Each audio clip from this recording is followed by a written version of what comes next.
You could have a direct allocation. You can have an allocation through an ETF. Both of those are pretty the kind of the low risk on the spectrum. The ETF is probably the lowest risk on the spectrum because it's in your stock portfolio. They hold it in institutional custody. It's backed 1-to-1 and audited, all the stuff.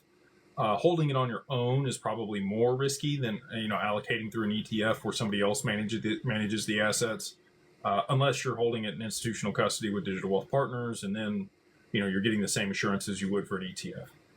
But if you're holding it on a cold wallet or on an exchange, probably a little bit further up the risk curve, and then a DAT would be even further up the risk curve. So it would be like taking leverage on the XRP on a trade.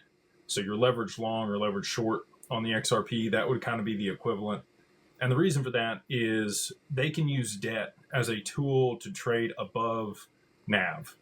So what does that mean? Well, they could borrow money to buy more XRP, and that's basically a leveraged play on the asset itself. And you can take an allocation in the company, and that would then give you some leverage as well. And it can trade above NAV and it can trade below NAV. And they can also put that XRP to work in more exotic or riskier ways versus just staking it, like you would be able to do, for an ETF, if it's an Ethereum ETF or a Solana ETF.